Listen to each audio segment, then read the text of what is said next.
Pastors, small churches, even my ministry leaders, I got a question for you. Do you find it challenging, particularly in this time that we're in with this pandemic, trying to create community online through social media? Well, today I'm going to give you 5 ways to build community with church on social media.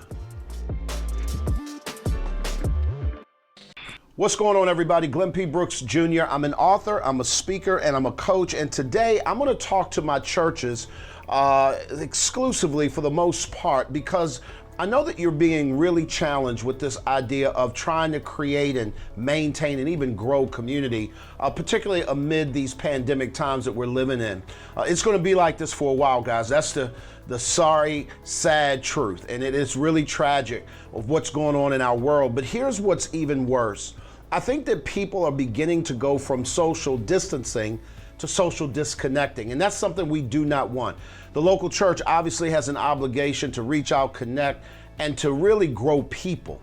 And one of the ways that we're going to be able to help you do that is by thinking, how does it look to grow community on social media? Today, I'm going to give you 5 things that you can think about, 5 ways that you can actually build community using social media.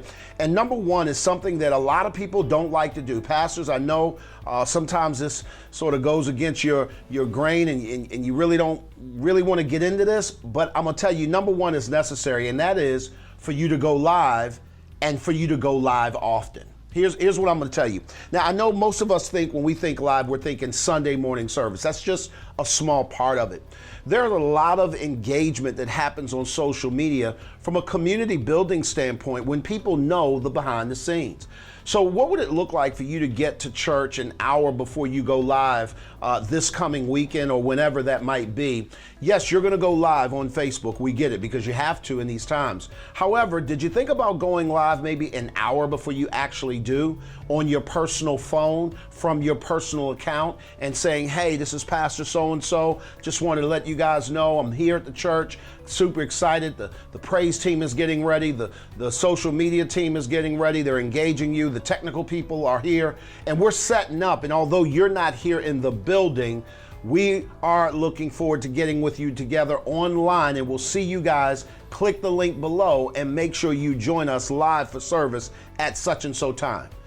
Y'all see how I built that out, and I really just reached in and engaged a community that was getting ready. What you know is people are home, they're getting their coffee, maybe it's a Sunday morning, they're getting their breakfast, and they're getting ready to sit down and plop down in front of the TV or in front of the computer to be able to watch you online. And here's what's happening.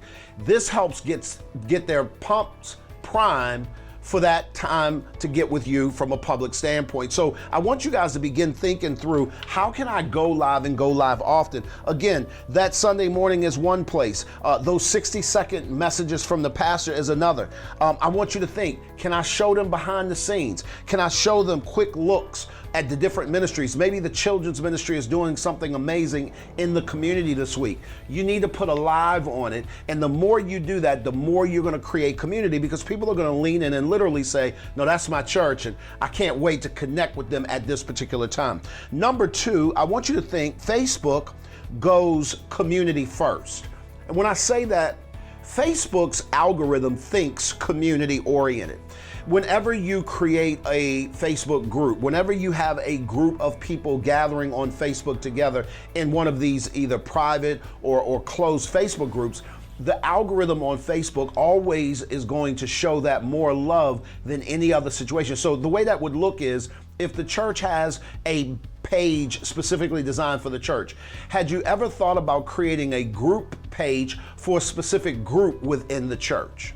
So let's say it's the married ministry. Within the church, they have their own separate Facebook group. Well, if you engage that community, that is a way for you to be able to separate or segment your message to help really bless just that group. So I want you to think about that. I want you to think, number 1, go live often. Number 2, Facebook thinks community first. And number 3, here's what I want you to do. I want you to share your story. Here's what I know. Every church, every local ministry has a story. There's a reason why you do what you do. There's a reason why God called you to this particular section of town, or God called you to that particular city.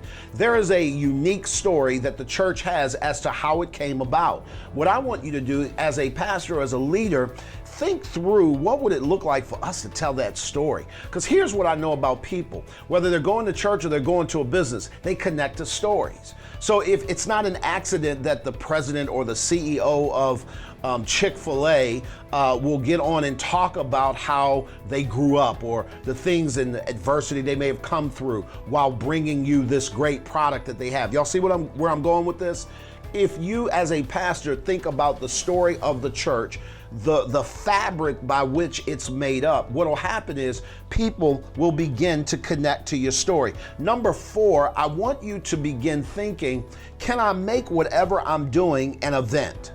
In other words, get back into, and I know a lot of people used to do this years ago and they seem to have gotten away from it, but learn to create events around things that are going on with the local church. So let's say, for instance, if you are doing a Feed the Hungry program, I want you to create a church event page that talks about that particular program, because the page in of itself will get engagement. The page in of itself will cause a community that cares about that particular social need, and they will engage that process. And again, anytime you can get people to engage the process, guys, I'm telling you right now, you are winning. The last thing that we're going to talk about today is, and again, we're talking about 5 ways to build community with church on social media, is I want you to think, how can I create a digital experience? I don't know if you've ever gone to a big conference. Maybe it was for your job or some organization that you're a part of. And as soon as you walk into the convention center, or as soon as you walk into the event where they're hosting this, or the venue where they're hosting this event, they have the big hashtag posters around. If you're going to take pictures, include this hashtag. They may have photo booth stations and things like that where you literally can take pictures around a photo booth. I don't know if you've ever seen those cutouts where it's like an Instagram cutout or a Facebook cutout, and it shows you different looks and people get all excited. But whenever you create a digital experience within your local facility, it changes the game. Guys, let me say this so that you're really clear.